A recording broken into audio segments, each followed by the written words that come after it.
اور کے شہری گھر کی دہلیز پر بھی غیر محفوظ ہے۔ مسلح ڈاکو نے تاجر کے تین ملازمین کو گھر کی دہلیز پر لوٹ لیا۔ 4 موٹر سائیکل سوار ڈاکو 3 موبائل فونز 25,000 نقدی لوٹ کر فرار ہو گئے۔ اس حوالے سے مزید جانتے ہیں نمائندہ بول نیوز خرم ملک سے۔ جی خرم ملک، بتائیے گا یہ کیا واردات ہے؟ جی بالکل، شہر لاہور میں ڈاکو راج برقرار ہے۔ ڈاکو شہریوں کو گھروں کی دہلیز پر لوٹنے لگے ہیں۔ شادمان کا یہ علاقہ ہے جہاں پر ڈاکو نے تاجر کے 3 ملازمین کو گھر کی دہلیز پر جو ہے وہ لوٹ لیا ہے۔ بول نیوز نے واردات کی CCTV فوٹیج جو ہے وہ حاصل کر لی ہے۔ تاجر شیخ بلال کے 3 ملازم گزشتہ رات دکان بند کر کے تاجر کے گھر کے باہر پہنچے۔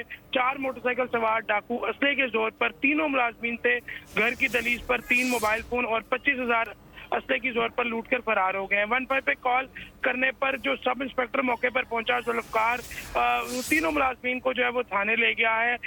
جو تاجر ہے ان کا یہ کہنا ہے کہ ملازمین کو جو ہے وہ ڈرایا دھمکایا جا رہا تھا، اور جو 15 کی کال پر جو سب انسپیکٹر موقع پر پہنچا تھا اس کی جانب سے جو ہے وہ جھوٹی کال کا بھی کہا جا رہا تھا، جبکہ واضح طور پر جو CCTV فوٹیج ہے اس پر دیکھا جا سکتا ہے کہ 4 مسلح ڈاکو جو ہے وہ 3 جو ملازمین ہیں ان کو یرغمال بنا کر لوٹ مار کر رہے ہیں۔ جی خرم ملک تفصیل آگاہ کرے تھے۔